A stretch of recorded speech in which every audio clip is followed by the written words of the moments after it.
same-sex desires or transgender identification. In other words, Well, I just want to, try to make the point that, there are not two versions of the facts. There are only facts. Right. And to the extent we can, I think we should try to police that, in our journalistic function. fact checkers are fake, and in this video we'll show you the proof that fact checkers are just as biased as the fake mainstream media by demonstrating some of the tactics that fact checkers use to deceive their readers and protect Democrats. The first tactic they use is to plead ignorance and say, we can't know if something is true or false, but not so coincidentally, they like to use this tactic only when it's favorable to Democrats. For example, Snopes ran a fact check that actually argued that Omar Mateen, the terrorist who shot up the Orlando nightclub, wasn't a Democrat despite being registered a Democrat. Snopes gave the claim that Mateen was a Democrat a mixture rating because we just can't know. Despite being registered as a Democrat, his political affiliation at the time of the shooting was unknown. They actually wrote, among the claims that spread in the immediate aftermath of the mass shooting event was the rumor that Mateen was a registered Democrat, with subsequent versions of that rumor surmising that he was probably a Bernie supporter and hated Trump. Mateen registered Democrat in 2006, so it's not a rumor. However, Snopes writes, being a member of any particular political party involves expressing an ongoing allegiance to that party and its principles. There's no evidence that Mateen materially supported any particular political party, nor do we know how he voted or whether he voted at all. Sure, he registered Democrat, but voter registration is an imperfect indicator that governs nothing more than which party's primary a citizen is eligible to vote. People also register under particular party affiliations for a variety of reasons. A new voter hurriedly completing a registration form may have just chosen a random political affiliation when he initially registered to get the process over with. So that's like saying it's impossible to know whether or not Mateen was a male because he could have transitioned to female during the 10 years between the shooting and registering as male on his driver's license. They don't have any evidence to suggest that he's different than before, especially when his father even attended a Hillary Clinton rally after the shooting. But they conveniently make the claim of uncertainty or ignorance for the purposes of trying to make him not seem like a Democrat. Or, when Beto says he wants to take your guns, PolitiFact rates it as false, only for Beto to admit it later. Hell yes, we're gonna take your AR-15, your AK-47. Yes, Beto said point blank he wants to take your guns, but this clip of him saying it outright wasn't available at the time, so PolitiFact will simply hide behind that and say they couldn't possibly have known that Beto wanted to ban guns. But this is what fact checkers do. They fail to draw reasonable conclusions based on what these Democrats say, and then when they slip up and actually say it outright, they say we couldn't have known that. Yes, you could have. Republicans did the whole time. PolitiFact also ran a fact check on Patricia Smith, one of the mothers of the victims of Benghazi, claiming that Hillary Clinton lied to her about Benghazi when she told the families that Benghazi was all over a YouTube video. PolitiFact even suggested that grieving relatives might have fuzzy memories. PolitiFact even said even if Hillary was incorrect, she might not have been lying. If she did say something about the video, would it have been an intentional lie? It's very possible that this is one of the many conflicting pieces of intelligence that the administration was working with at the time. PolitiFact also gave Hillary Clinton's claim that she never received nor sent any material that was marked classified a half-true rating, then quietly edited it when it was clear that they had embarrassed themselves. After James Comey issued a statement refuting Clinton's claims and exposing her outright falsehoods regarding the email scandal, PolitiFact published an update laying out Comey's evidence and explaining how it undermines Clinton's claims. Despite this, the PolitiFact author says there will be no changes and affirms the original half-true rating. The next day, PolitiFact published an entirely new fact check on the same claim, this time rating it false. They did this by pleading ignorance, saying they didn't have sufficient evidence at the time they published the post, and pretending as if before Comey issued that statement there wasn't available information to suggest that Clinton knowingly sent or received classified information, even though that information was all public before Comey's announcement. The article screen capped here goes into great detail showing how PolitiFact not only had plenty of information to make an honest fact check on this case, they went even further by editing the original post without issuing an update that they had made changes, which is a grossly deceitful tactic contrary to all journalistic standards. Another tactic that fact checkers use to mislead people is simply by strawmanning them. They start an article with a specific statement and then debunk something that was not actually ever said. This sleight of hand enables them to rate true things as false when said by Republicans and false things as true if said by Democrats. Snopes also rated a fact check mostly false about a New Jersey town forbidding residents from criticizing Islam. At a public hearing, the New Jersey town was holding a public hearing about the building of a local mosque, while many residents pushed back and were against building the mosque, mostly because of the abundance of mosques who had been caught coordinating, funding terrorist activities, or pushing radical jihadist literature. pressure to its followers, so it makes sense why people don't want it in their town. At the public hearing, the city established a rule that no commentary regarding Islam or Muslim will be permitted. So when it became known that a hearing about a mosque banned all speech regarding Islam or Muslims, you can't exactly state your objections against building a mosque in your town, because pointing out what other mosques have been caught doing isn't allowed because you can't talk about Islam or Muslims. But since they had that rule, you'd think it'd be pretty straightforward on whether the claim that the New Jersey town government bans speech critical of Islam at a public hearing, wouldn't it? Nope, not according to the fact checkers. Snopes ruled that claim mostly false. So how'd they do that? Snopes writes a lawsuit on behalf of two residents who live near the proposed mosque site, claiming that the limitation on discussion of Islam and Muslims during the planning meeting is a violation of their rights. But Snopes says these claims are crafted to lead readers to believe that all city residents are prohibited from any criticism of Islam or its followers. This is untrue. Snopes continues, there is no overarching law forbidding citizens from criticizing Islam or its followers outside of that one extremely limited setting. But did you see the giant straw man Snopes set up to rule it false? Snopes is actually ruling that the claims about the New Jersey town mosque story somehow led readers to believe that the New Jersey town had imposed Sharia blasphemy laws outright and issued some sort of blanket ban on criticism of Islam. No one said that. The actual court documents of the lawsuit say outright that they forbid speech at a public hearing. Nowhere in the lawsuit is there a claim made that the city forbids speech against Muslims or Islams as a whole. No one said that at all. But that's the claim Snopes fact checks, for no other reason than they can rule the claim mostly false, even though the statement is 100% true. Because they did ban speech for one specific religion at a public hearing, clearly unconstitutional, showing a favorable protection for Muslims and Islam over everyone else. On Thursday, left-wing fact-checker PolitiFact, a site known more for its biases than its quality fact-checking, stepped into a pile of doo-doo once again. This time they blasted President Trump with a fake news fact-check that demonstrates just how dishonest they are. Here is their headline. White House tweet wrongly says Obamacare led to fewer insurance options, and they say mostly false. So, what did the White House say that was so wrong? Trump said, quote, Obamacare has led to fewer health insurance options for millions of Americans. This is indisputably true. Just yesterday, Anthem Blue Cross pulled out of the Obamacare exchanges in Wisconsin and Indiana. Health insurance rates have risen dramatically. As CNBC reported last week, quote, as many as 1,200 counties are projected to have just one such insurer next year. More counties could be left bare or with just one insurer in coming weeks as insurers announce their intentions, unquote. And this doesn't take into account the fact that many Obamacare plans have cut patients off from their doctors. If you liked your doctor, you couldn't keep your doctor.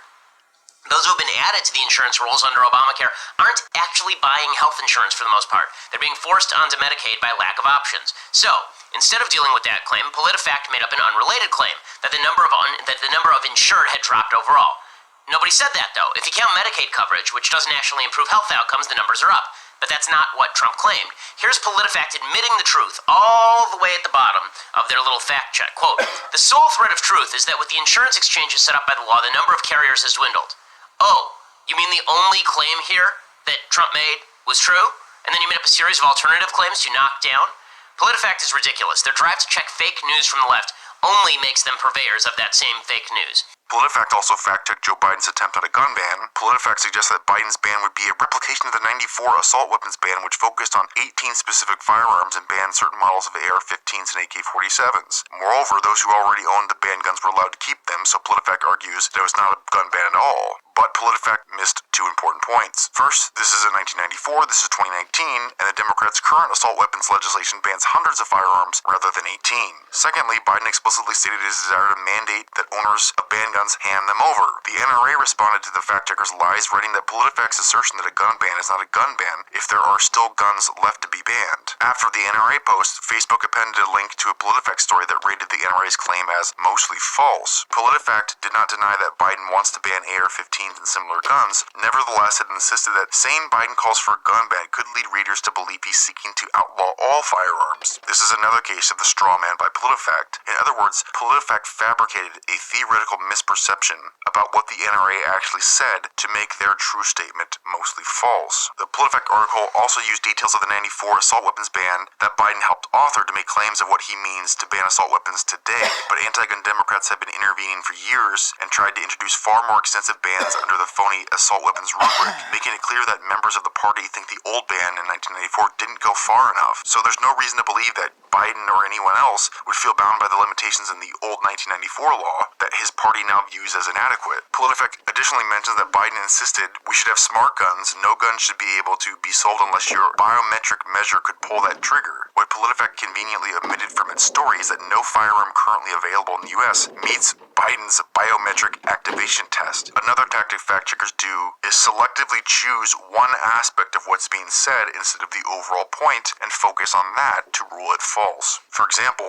PolitiFact ruled a claim mostly false when a photo was posted on Facebook with Joe Biden and Hillary Clinton's mentor, Robert Byrd. My friend and mentor, Robert C. Byrd.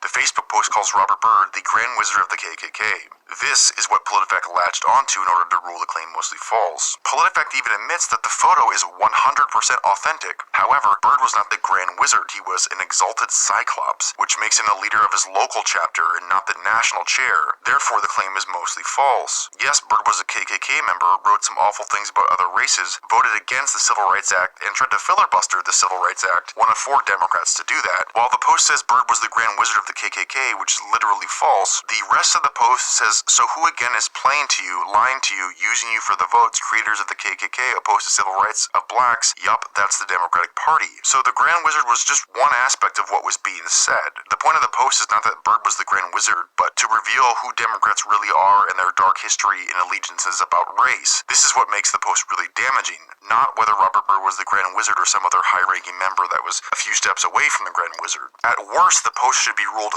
mostly true, or half true, at worst, because everything is true except for that one title. But fact checkers latch onto the Grand Wizard part solely for the purposes of ruling it false, despite the picture being authentic and everything but the specific Grand Wizard title being 100% accurate. But why bother with censoring this Facebook post is because the photo is authentic and the story is damaging. And when these fact checkers partner with people like Facebook, latching onto the Grand Wizard part and calling it false can give them grounds to censor it. Another example is Snopes fact-checked the claim that Chelsea Clinton said abortion is great because it helps the economy. Chelsea Clinton said, quote, women entering the labor force from 1970 to 2009 added $500 billion to the economy. That is not disconnected from the fact that Roe became the law of the land in January 1973, unquote. By that statement, clearly Chelsea Clinton is linking the economic contributions of women to Roe v. Wade. But don't tell the fact checkers that, because they're here to mislead you. Snopes actually writes, note that at no point did Clinton literally say that Roe v. Wade, much less tens of millions of abortions, added $3.5 trillion to the economy. Basically, since Chelsea did not expressly say abortion improved the economy, it is wrong to say that her statement supported that, when that was the whole point of the entire statement at all. But this leads me to another tactic fact checkers do in order to deceive readers. It's what I call deliberately refraining from following the logical conclusion. A perfect example of this is when PolitiFact ruled the claim mostly false that Democrats want to give free health care to illegal immigrants. A lot of you have been talking tonight about these government health care plans that you've proposed in one form or another. This is a show of hands question, and hold them up for a moment so people can see. Raise your hand if your government plan would provide coverage for undocumented immigrants.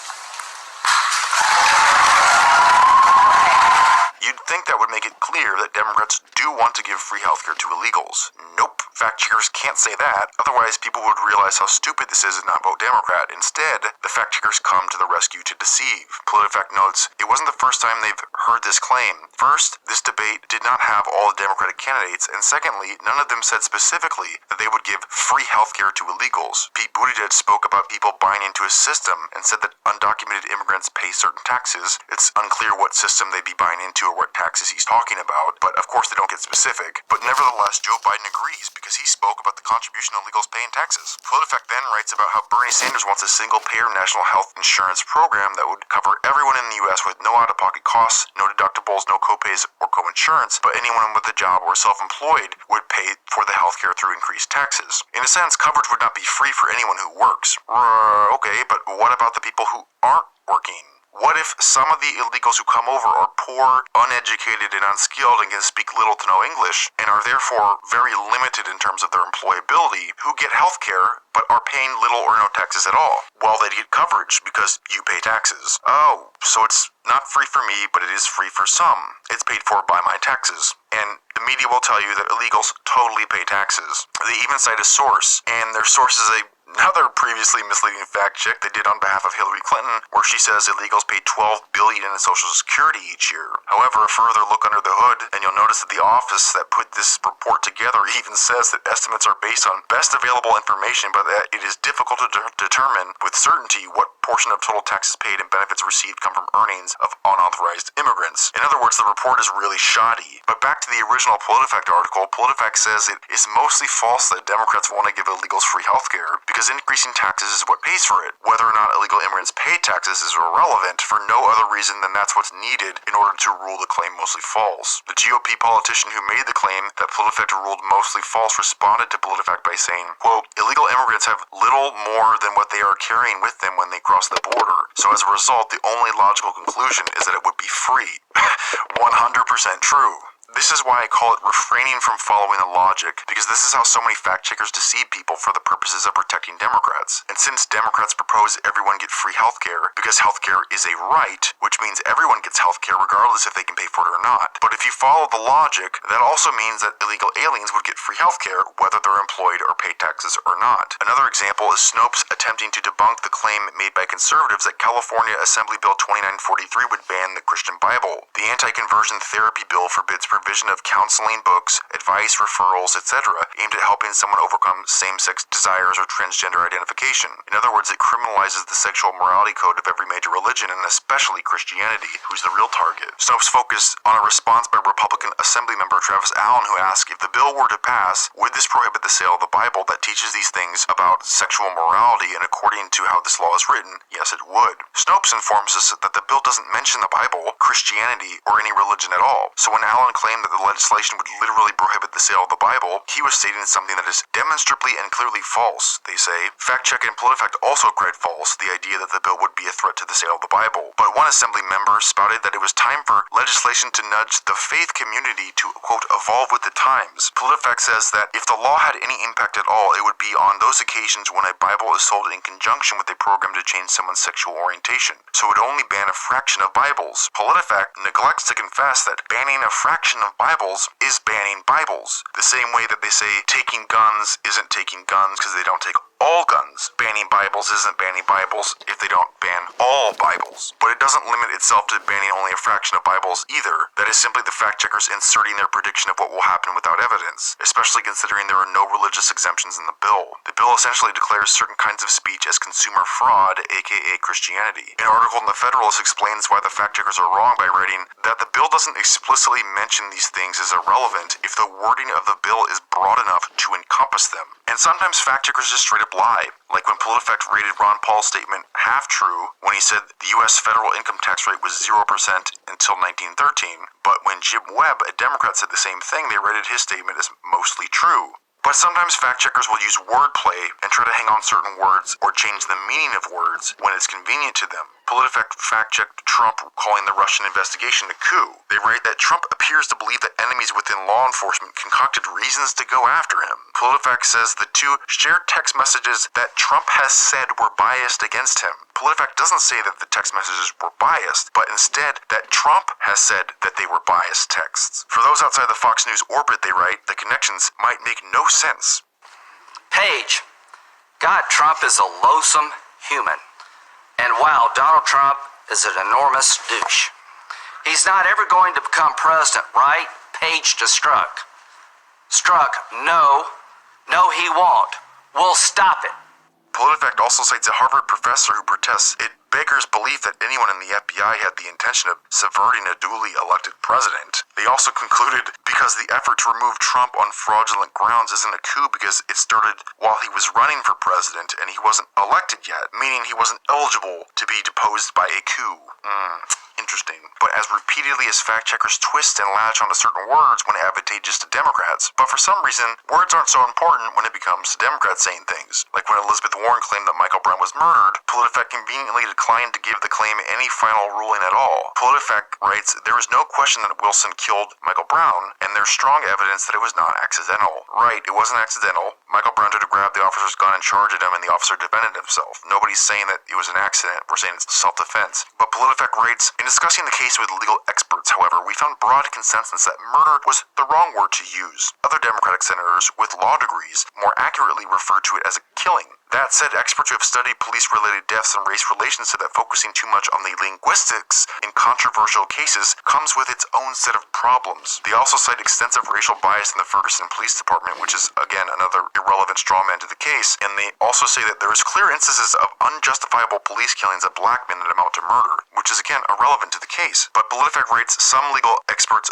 argued that there's a difference between being legally precise and using language more informally. Other times, fact-checkers make excuses why the claim is technically true, but here's a bunch of irrelevant statistics, so the claim is now misleading because this stuff was left out. When PolitiFact gave the Federalist claim that only 15% of funds from the Clinton Foundation from 2009 to 2012 was spent on charity, PolitiFact ruled it mostly false. In an email exchange by the author of the claim, the PolitiFact author wrote back, quote, while technically true, that ignores the much larger amount they spent in-house on programmatic efforts, unquote. Sean Davis, the person who wrote the articles, responded, quote, let me stop you at while technically true, because that's really the only standard that matters when judging whether something is true or not. Whether you happen to like a fact is irrelevant to whether it's true, so when you tell me that the truth of the statement is not the primary factor in determining whether something is true or not, it tells me that you have an agenda that's separate from determining whether something is true. Davis also points out that it's impossible to be inaccurate or misleading when you are literally quoting figures taken directly from an organization's tax records. Or when Mitt Romney said that women account for 92%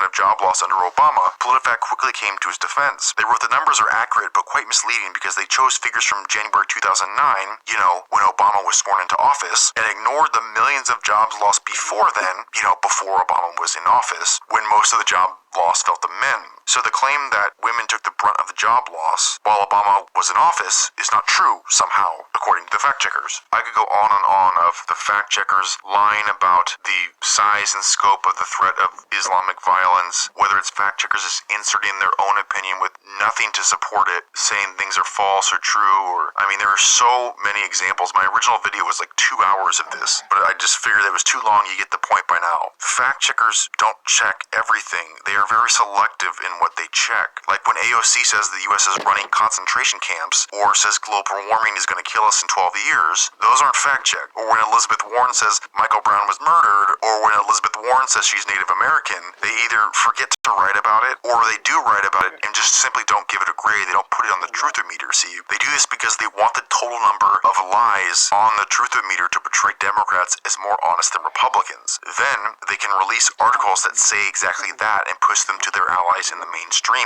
as some objective study. In PolitiFact's truthometer charts, Democrats dominate the more truthful side while Republicans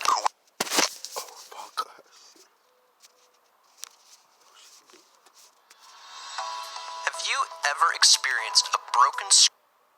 Well, I just want to, try to make the point. Well, I just want to.